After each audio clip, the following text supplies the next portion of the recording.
नमस्कार, दूरदर्शन खबरां 'ਚ ਆਪ ਸਭ ਦਾ ਸਵਾਗਤ। ਮੈਂ ਹਾਂ ਜਤਿੰਦਰ ਸਿੰਘ। ਪਹਿਲਾਂ ਪੇਸ਼ ਨੇ ਝੋਣਵੀਆਂ ਖਬਰਾਂ। ਪ੍ਰਧਾਨ ਮੰਤਰੀ ਨਰਿੰਦਰ ਮੋਦੀ ਨੇ ਭਾਰਤੀ ਰਿਜ਼ਰਵ ਬੈਂਕ ਦੇ ਗਾਹਕ ਕੇਂਦਰਿਤ 2 ਪ੍ਰੋਗਰਾਮਾਂ ਦਾ ਕੀਤਾ ਉਦਘਾਟਨ।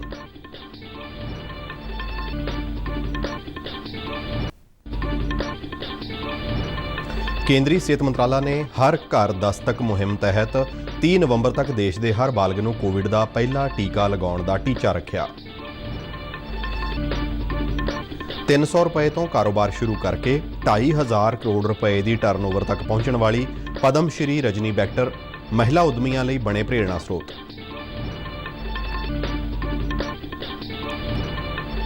ਭਾਰਤ ਸਰਕਾਰ ਦੀ ਬੇਟੀ ਬਚਾਓ ਬੇਟੀ ਪੜ੍ਹਾਓ ਯੋਜਨਾ ਨੇ ਕੁੜੀਆਂ ਬਾਰੇ ਬਦਲੀ ਆਮ ਲੋਕਾਂ ਦੀ ਸੋਚ। ਇਸ ਸਾਲ ਗੁਰਪੁਰਬ ਤੇ 1,500 ਸ਼ਰਧਾਲੂ ਜਾਣਗੇ ਪਾਕਿਸਤਾਨ। ਤੇ ਹੁਣ ਖਬਰਾਂ ਵਿਸਥਾਰ ਨਾਲ। ਪ੍ਰਧਾਨ ਮੰਤਰੀ ਨਰਿੰਦਰ ਮੋਦੀ ਨੇ ਭਾਰਤੀ ਰਿਜ਼ਰਵ ਬੈਂਕ ਦੇ ਗਾਹਕ ਕੇਂਦਰਿਤ 2 ਪ੍ਰੋਗਰਾਮਾਂ ਦਾ ਅੱਜ ਵਰਚੁਅਲ ਮਾਧਿਅਮ ਰਾਹੀਂ ਸ਼ੁਭ ਆਰੰਭ ਕੀਤਾ।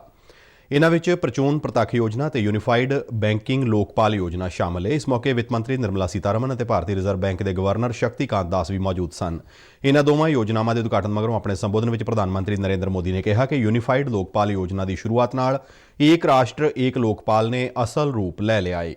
ਉਨ੍ਹਾਂ ਕਿਹਾ ਕਿ ਲੋਕਤੰਤਰ ਦੀ ਤਾਕਤ ਇਸ ਗੱਲ ਵਿੱਚ ਹੈ ਕਿ ਆਮ ਲੋਕਾਂ ਦੀਆਂ ਸ਼ਿਕਾਇਤਾਂ ਦਾ ਨਿਪਟਾਰਾ ਕਿੰਨੀ ਜਲਦੀ ਹੋਵੇ।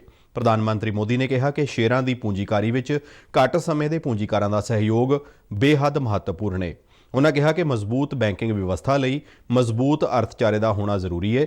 ਪ੍ਰਧਾਨ ਮੰਤਰੀ ਨੇ ਕਿਹਾ ਕਿ ਭਾਰਤ ਦੁਨੀਆ ਵਿੱਚ ਡਿਜੀਟਲ ਲੈਣ ਦੇਣ ਦੇ ਮਾਮਲੇ ਵਿੱਚ ਕਾਫੀ ਅੱਗੇ ਹੈ। मुझे खुशी है कि आरबीआई ने भी सामान्य मानवीय की सुविधा बढ़ाने के लिए सामान्य नागरिक को ध्यान में रखते हुए लगातार अनेक कदम उठाए हैं और उसमें आज एक और कदम जोड़ा है।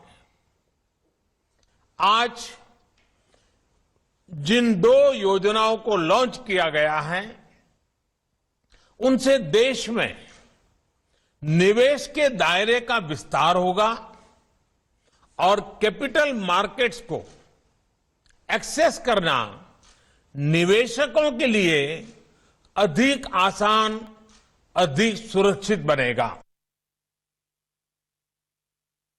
ਪ੍ਰਚੂਨ ਪ੍ਰਤੱਖ ਯੋਜਨਾ ਦਾ ਉਦੇਸ਼ ਪੂੰਜੀਕਾਰਾਂ ਨੂੰ ਬਿਨਾਂ ਕਿਸੇ ਅੜਿੱਕੇ ਦੇ ਆਰਬੀਆਈ ਨਾਲ ਸਰਕਾਰੀ ਖਾਤਾ ਆਨਲਾਈਨ ਖੋਲ੍ਹਣ ਦੀ ਇਜਾਜ਼ਤ ਦੇਣਾ ਹੈ, ਜਦਕਿ ਯੂਨੀਫਾਈਡ ਬੈਂਕਿੰਗ ਲੋਕਪਾਲ ਯੋਜਨਾ ਦਾ ਉਦੇਸ਼ ਗਾਹਕਾਂ ਦੀਆਂ ਸ਼ਿਕਾਇਤਾਂ ਦੇ ਹੱਲ ਲਈ ਸੰਬੰਧਿਤ ਵਿਵਸਥਾ ਨੂੰ ਹੋਰ ਬਿਹਤਰ ਬਣਾਉਣਾ ਹੈ। ਇਸ ਯੋਜਨਾ ਦਾ ਮੁੱਖ ਵਿਸ਼ਾ ਏਕ ਰਾਸ਼ਟਰ ਏਕ ਲੋਕਪਾਲ ਏਕ ਪੋਰਟਲ ਏਕ ਈਮੇਲ ਤੇ ਏਕ ਪਤਾ ਹੈ। ਇਸ ਤਹਿਤ ਗਾਹਕ ਆਪਣੀਆਂ ਸ਼ਿਕਾਇਤਾਂ ਦਾ ਪਤਾ ਲਗਾ ਸਕਣਗੇ ਅਤੇ ਇਸ ਦੇ ਹੱਲ ਹੋਣ ਜਾਂ ਨਾ ਹੋਣ ਬਾਰੇ ਫੀਡਬੈਕ ਲੈ ਸਕਣਗੇ।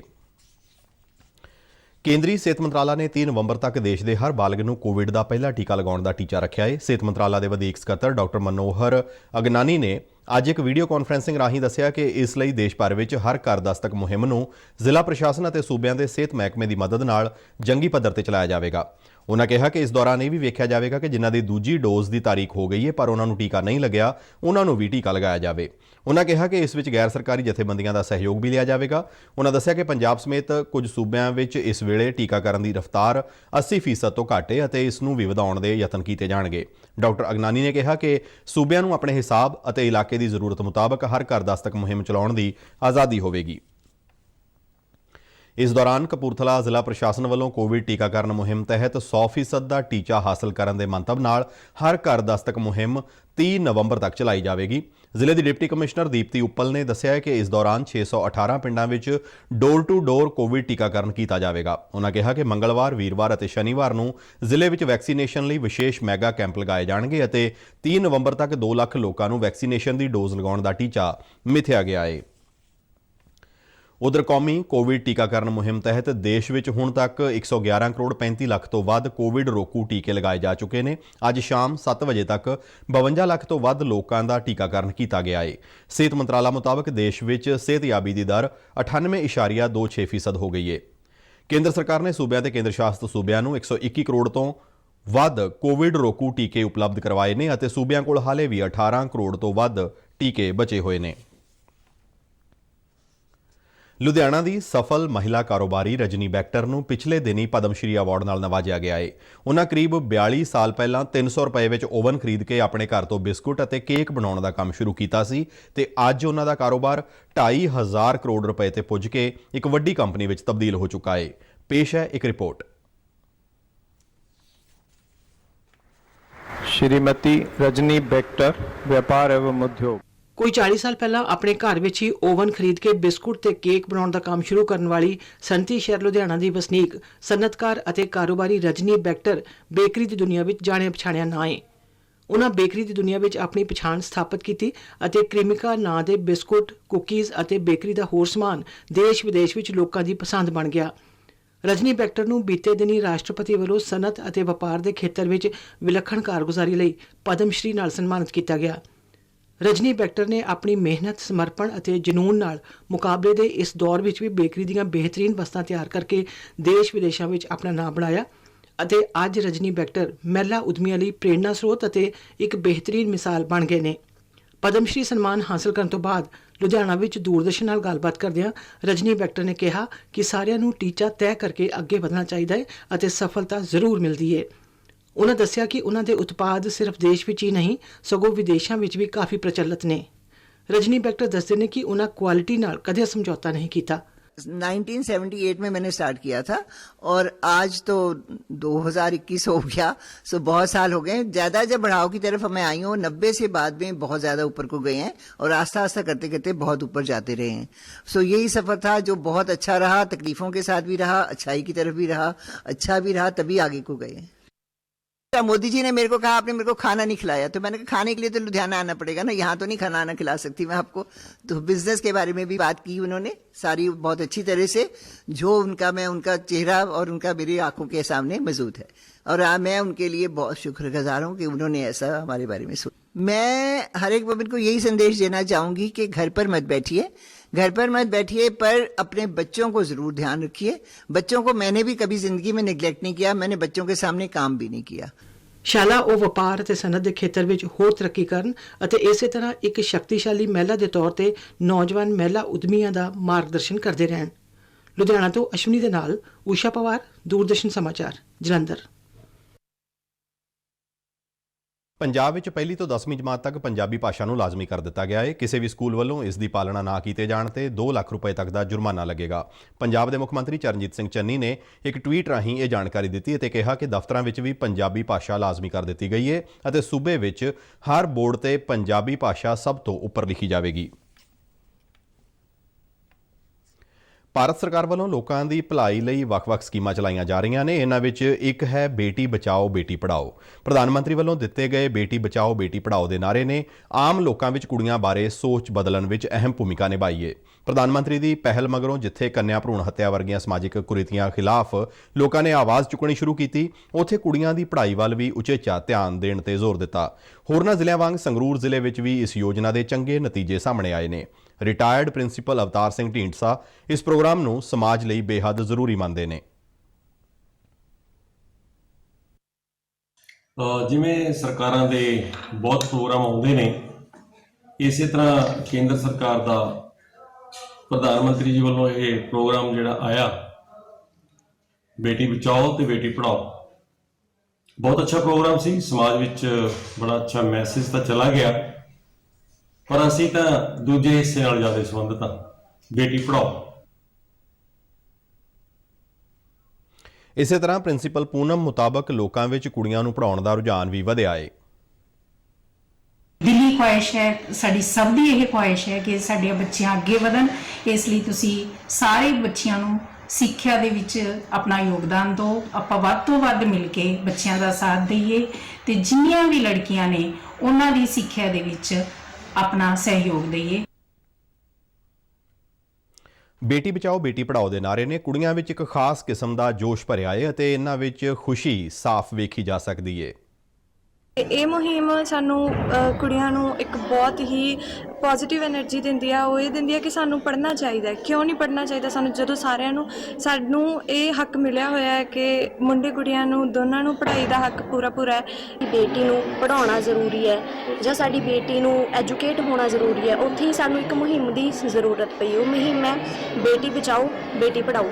ਵਿਮਨ ਐਮਪਾਵਰਮੈਂਟ ਦੀ ਅਸੀਂ ਗੱਲ ਕਰਦੇ ਹਾਂ। ਵਿਮਨ ਐਮਪਾਵਰਮੈਂਟ ਦੇ ਵਿੱਚ ਮੇਜਰ ਜੋ ਰੋਲ ਹੈਗੀ ਸਾਡੀ ਐਜੂਕੇਸ਼ਨ ਅਦਾ ਕਰਦੀ ਹੈ, ਅਤੇ ਸਾਡੀ ਐਜੂਕੇਸ਼ਨ ਹੀ ਹੈ ਜੋ ਗਰਲਸ ਨੂੰ ਇੰਡੀਪੈਂਡੈਂਟ ਹੋਣ ਦੇ ਵਿੱਚ ਹੈਲਪ ਕਰਦੀ ਹੈ। ਇਸ ਕਰਕੇ ਬੇਟੀ ਬਚਾਓ ਬੇਟੀ ਪੜ੍ਹਾਓ ਦਾ ਨਾਰਾ ਹੀ ਬਹੁਤ ਸਹੀ ਹੈ।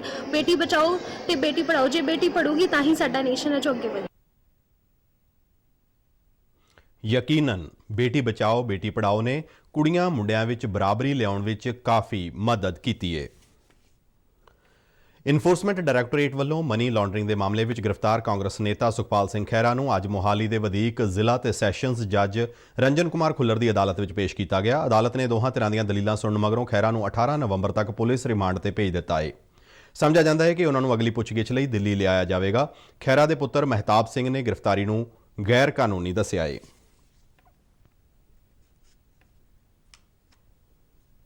ਆਮ ਆਦਮੀ ਪਾਰਟੀ ਦੇ ਕੁਝ ਵਿਧਾਨਕਾਰਾਂ ਤੇ ਨੇਤਾਵਾਂ ਵੱਲੋਂ ਬੀਤੇ ਕੁਝ ਦਿਨਾਂ ਤੋਂ ਪਾਰਟੀ ਨੂੰ ਛੱਡਣ ਜਾਂ ਪਾਰਟੀ ਦੇ ਖਿਲਾਫ ਦਿੱਤੇ ਜਾ ਰਹੇ ਬਿਆਨਾਂ ਮਗਰੋਂ ਹੁਣ ਪਾਰਟੀ ਨੇ ਆਉਂਦੀਆਂ ਵਿਧਾਨ ਸਭਾ ਚੋਣਾਂ ਲਈ ਉਮੀਦਵਾਰਾਂ ਦਾ ਐਲਾਨ ਕਰਨਾ ਸ਼ੁਰੂ ਕਰ ਦਿੱਤਾ ਹੈ। ਪਾਰਟੀ ਦੇ ਸੂਬਾ ਪ੍ਰਧਾਨ ਭਗਵੰਤ ਮਾਨ ਅਤੇ ਪੰਜਾਬ ਪ੍ਰਭਾਰੀ ਜਰਨੈਲ ਸਿੰਘ ਵੱਲੋਂ ਅੱਜ 10 ਉਮੀਦਵਾਰਾਂ ਦੀ ਪਹਿਲੀ ਲਿਸਟ ਜਾਰੀ ਕੀਤੀ ਗਈ ਹੈ। ਕੇਂਦਰ ਸਰਕਾਰ ਨੇ ਕਿਹਾ ਹੈ ਕਿ ਇਸ ਸਾਲ ਗੁਰਪੁਰਬ ਤੇ 1500 ਸ਼ਰਧਾਲੂ ਪਾਕਿਸਤਾਨ ਜਾਣਗੇ। ਵਿਦੇਸ਼ ਮੰਤਰਾਲਾ ਦੇ ਬੁਲਾਰੇ ਅਰਿੰਦਮ ਬਾਗਚੀ ਨੇ ਆਸ ਪ੍ਰਗਟਾਈ ਹੈ ਕਿ ਸ਼ਰਧਾਲੂਆਂ ਦੇ ਇਸ ਜੱਥੇ ਤੇ ਅਟਾਰੀ ਵਾਘਾ ਬਾਰਡਰ ਜ਼ਰੀਏ ਸਫ਼ਰ ਨੂੰ ਪਾਕਿਸਤਾਨ ਆਸਾਨ ਬਣਾਏਗਾ। ਉਨ੍ਹਾਂ ਕਿਹਾ ਕਿ ਭਾਰਤ ਅਤੇ ਪਾਕਿਸਤਾਨ ਵਿਚਾਲੇ 1974 ਤੋਂ ਧਾਰਮਿਕ ਥਾਵਾਂ ਦੀ ਯਾਤਰਾ ਲਈ ਹੋਏ ਦੁਵੱਲੇ ਸਮਝੌਤੇ ਤਹਿਤ ਇਹ ਯਾਤਰਾ ਕਰਵਾਈ ਜਾ ਰਹੀ ਹੈ। ਸ਼ਰਧਾਲੂਆਂ ਦੇ ਇਸ ਜੱਥੇ ਦਾ 17 ਤੋਂ 26 ਨਵੰਬਰ ਤੱਕ ਪਾਕਿਸਤਾਨ ਦੇ ਗੁਰਦੁਆਰਾ ਦਰਬਾਰ ਸਾਹਿਬ, ਗੁਰਦੁਆਰਾ ਕਰਤਾਰਪੁਰ ਸਾਹਿਬ, ਗੁਰਦੁਆਰਾ ਪੰਜਾ ਸਾਹਿਬ, ਗੁਰਦੁਆਰਾ ਡੇਰਾ ਸਾਹਿਬ, ਗੁਰਦੁਆਰਾ ਨਨਕਾਣਾ ਸਾਹਿਬ ਅਤੇ ਗੁਰਦੁਆਰਾ ਸੱਚਾ ਸੌਦਾ ਜਾਣ ਦਾ ਪ੍ਰੋਗਰਾਮ ਹੈ। ਕਰਤਾਰਪੁਰ ਸਾਹਿਬ ਗੁਰਦੁਆਰਾ ਪਾਕਿਸਤਾਨ ਦੇ ਨਰੋਵਾਲ ਜ਼ਿਲ੍ਹੇ ਵਿੱਚ ਰਾਵੀ ਨਦੀ ਦੇ ਕੰਢੇ ਤੇ ਸਥਿਤ ਹੈ। ਇਹ ਸਿੱਖਾਂ ਦੇ ਪਹਿਲੇ ਗੁਰੂ ਸ੍ਰੀ ਗੁਰੂ ਨਾਨਕ ਦੇਵ ਜੀ ਦਾ ਆਖਰੀ ਆਰਾਮ ਅਸਥਾਨ ਹੈ। ਉਹਨਾਂ ਆਪਣੇ ਜੀਵਨ ਦੇ ਆਖਰੀ 18 ਸਾਲ ਕਰਤਾਰਪੁਰ ਵਿੱਚ ਬਿਤਾਏ ਸਨ। ਇਸ ਦੌਰਾਨ ਸ਼੍ਰੋਮਣੀ ਗੁਰਦੁਆਰਾ ਪ੍ਰਬੰਧਕ ਕਮੇਟੀ ਦੇ ਪ੍ਰਧਾਨ ਬੀਬੀ ਜਗੀਰ ਕੌਰ ਨੇ ਸ਼੍ਰੀ ਕਰਤਾਰਪੁਰ ਸਾਹਿਬ ਦਾ ਲਾਂਘਾ ਮੁੜ ਖੋਲ੍ਹਣ ਲਈ ਪ੍ਰਧਾਨ ਮੰਤਰੀ ਨਰਿੰਦਰ ਮੋਦੀ ਅਤੇ ਗ੍ਰਹਿ ਮੰਤਰੀ ਅਮਿਤ ਸ਼ਾਹ ਨੂੰ ਖਤ ਲਿਖਿਆ ਹੈ। ਉਨ੍ਹਾਂ ਮੰਗ ਕੀਤੀ ਹੈ ਕਿ ਸੰਗਤ ਦੀ ਆਸਥਾ ਨਾਲ ਜੁੜੇ ਸ਼੍ਰੀ ਕਰਤਾਰਪੁਰ ਸਾਹਿਬ ਦੇ ਲਾਂਘੇ ਨੂੰ ਤੁਰੰਤ ਖੋਲ੍ਹਿਆ ਜਾਵੇ ਅਤੇ ਇਸ ਲਈ ਸ਼੍ਰੀ ਗੁਰੂ ਨਾਨਕ ਦੇਵ ਜੀ ਦੇ ਪ੍ਰਕਾਸ਼ ਪੁਰਬ ਮੌਕੇ ਪਹਿਲ ਕਦਮੀ ਕੀਤੀ ਜਾਵੇ। ਪੀਏਪੀ ਜਲੰਧਰ ਵਿਖੇ 175 ਬੈਚ ਦੇ ਰੰਗਰੂਟ ਸਿਪਾਹੀਆਂ ਦੀ ਪਾਸਿੰਗ ਆਊਟ ਪਰੇਡ ਅੱਜ ਹੋਈ। ਇਸ ਵਿੱਚ ਵੱਖ-ਵੱਖ ਬਟਾਲੀਅਨਾਂ ਦੇ 176 ਰੰਗਰੂਟ ਆਪਣੀ ਮੁੱਢਲੀ ਸਿਖਲਾਈ ਹਾਸਲ ਕਰਨ ਮਗਰੋਂ ਪਾਸ ਆਊਟ ਹੋਏ। ਪੀਏਪੀ ਦੇ ਇੰਸਪੈਕਟਰ ਜਨਰਲ ਐਸਕੇ ਕਾਲੀਆ ਨੇ ਪਰੇਡ ਤੋਂ ਸਲਾਮੀ ਲਈ ਅਤੇ ਨਿਰੀਖਣ ਕੀਤਾ। ਉਨ੍ਹਾਂ ਟ੍ਰੇਨਿੰਗ ਪਾਸ ਕਰਨ ਤੇ ਜਵਾਨਾਂ ਨੂੰ ਵਧਾਈ ਦਿੱਤੀ ਅਤੇ ਚੰਗੇ ਪੁਲਿਸ ਅਫਸਰ ਅਤੇ ਅਨੁਸ਼ਾਸਨ ਵਿੱਚ ਰਹਿ ਕੇ ਕਾਨੂੰਨ ਮੁਤਾਬਕ ਸਮਾਜ ਦੀ ਨਿਰਪੱਖਤਾ ਨਾਲ ਸੇਵਾ ਕਰਨ ਦੀ ਪ੍ਰੇਰਣਾ ਦਿੱਤੀ। ਸਿਖਲਾਈ ਦੌਰਾਨ ਵਧੀਆ ਕਾਰਗੁਜ਼ਾਰੀ ਦਿਖਾਉਣ ਵਾਲੇ ਜਵਾਨਾਂ ਨੂੰ ਸਨਮਾਨਿਤ ਕੀਤਾ ਗਿਆ। Jaswant Singh best parade commander ਬਣੇ। ਪਟਿਆਲਾ ਜ਼ਿਲ੍ਹਾ ਕਾਨੂੰਨੀ ਸੇਵਾਵਾਂ ਅਥਾਰਟੀ ਵੱਲੋਂ ਜ਼ਿਲ੍ਹਾ ਤੇ ਸੈਸ਼ਨਜ਼ ਜੱਜ ਰਜਿੰਦਰ ਅਗਰਵਾਲ ਦੀ ਅਗਵਾਈ ਵਿੱਚ Rajiv Gandhi national university of law ਦੇ ਵਿਦਿਆਰਥੀਆਂ ਨਾਲ ਅੱਜ ਇੱਕ ਵੈਬੀਨਾਰ ਕੀਤਾ ਗਿਆ। ਇਸ ਦੌਰਾਨ ਵਿਦਿਆਰਥੀਆਂ ਨੂੰ ਅਥਾਰਟੀ ਵੱਲੋਂ ਦਿੱਤੀਆਂ ਜਾਂਦੀਆਂ ਸੇਵਾਵਾਂ ਅਤੇ ਆਜ਼ਾਦੀ ਕਾ ਅੰਮ੍ਰਿਤ ਮਹੋਤਸਵ ਬਾਰੇ ਜਾਣਕਾਰੀ ਦਿੱਤੀ ਗਈ। ਅਥਾਰਟੀ ਦੀ ਸਕੱਤਰ ਪਰਮਿੰਦਰ ਕੌਰ ਸਮੇਤ ਹੋਰ ਨਾਮਵਰ ਵਿਅਕਤੀ ਇਸ ਮੌਕੇ ਹਾਜ਼ਰ ਸਨ। T20 ਵਿਸ਼ਵ ਕੱਪ ਦਾ ਫਾਈਨਲ ਆਸਟ੍ਰੇਲੀਆ ਤੇ ਨਿਊਜ਼ੀਲੈਂਡ ਵਿਚਾਲੇ ਐਤਵਾਰ ਨੂੰ ਦੁਬਈ ਵਿੱਚ ਖੇਡਿਆ ਜਾਵੇਗਾ। ਕੱਲ ਦੁਬਈ ਵਿੱਚ ਹੋਏ ਦੂਜੇ ਸੈਮੀਫਾਈਨਲ ਵਿੱਚ ਆਸਟ੍ਰੇਲੀਆ ਨੇ ਪਾਕਿਸਤਾਨ ਨੂੰ 5 ਵਿਕਟਾਂ ਨਾਲ ਹਰਾਇਆ। ਆਸਟ੍ਰੇਲੀਆ ਨੇ ਜਿੱਤ ਲਈ 177 ਦੌੜਾਂ ਦੇ ਟੀਚੇ ਨੂੰ 1 ਓਵਰ ਬਾਕੀ ਰਹਿੰਦਿਆਂ ਹਾਸਲ ਕਰ ਲਿਆ। ਲਗਾਤਾਰ 3 ਛੱਕੇ ਮਾਰ ਕੇ ਮੈਚ ਜਿਤਾਉਣ ਵਾਲੇ ਮੈਥਿਊ ਵੇਡ ਨੂੰ ਪਲੇਅਰ ਆਫ ਦਾ ਮੈਚ ਐਲਾਨਿਆ ਗਿਆ। ਕੇਂਦਰੀ ਗਰਾਊਂਡ ਵਾਟਰ ਬੋਰਡ ਦੇ ਹਾਈਡਰੋਲੋਜਿਸਟ ਗਿਆਨੇਂਦਰ ਰਾਏ ਵੱਲੋਂ ਜ਼ਿਲ੍ਹਾ ਸ਼ਹੀਦ ਭਗਤ ਸਿੰਘ ਨਗਰ ਦੇ ਵੱਖ-ਵੱਖ ਬਲਾਕਾਂ ਵਿੱਚ ਧਰਤੀ ਹੇਠਲੇ ਪਾਣੀ ਸੰਬੰਧੀ ਐਕੁਆਫਾਇਰ ਮੈਪਿੰਗ ਅਤੇ ਗਰਾਊਂਡ ਵਾਟਰ ਮੈਨੇਜਮੈਂਟ ਪਲਾਨ ਸੰਬੰਧੀ ਜਾਣਕਾਰੀ ਦਿੱਤੀ ਗਈ। ਉਨ੍ਹਾਂ ਕਿਹਾ ਕਿ ਲਗਾਤਾਰ ਥੱਲੇ ਜਾ ਰਹੇ ਪਾਣੀ ਦੇ ਪੱਧਰ ਦੀ ਸੰਭਾਲ ਲਈ ਵਿਸ਼ੇਸ਼ ਉਪਰਾਲੇ ਕੀਤੇ ਜਾਣੇ ਚਾਹੀਦੇ ਨੇ। ਪੰਜਾਬ ਦੇ 150 ਬਲਾਕਾਂ ਵਿੱਚੋਂ 117 ਬਲਾਕਾਂ ਵਿੱਚ ਜ਼ਮੀਨ ਹੇਠਲੇ ਪਾਣੀ ਦੀ ਬਹੁਤ ਜ਼ਿਆਦਾ ਵਰਤੋਂ ਕੀਤੀ ਜਾ ਰਹੀ ਹੈ।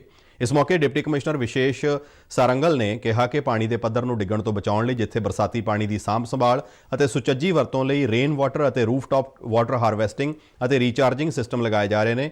ਇਸ ਦੇ ਨਾਲ STPs ਦੇ ਪਾਣੀ ਦੀ ਯੋਗ ਵਰਤੋਂ ਯਕੀਨੀ ਬਣਾਉਣ ਲਈ ਵੀ ਉਪਰਾਲੇ ਕੀਤੇ ਜਾ ਰਹੇ ਨੇ।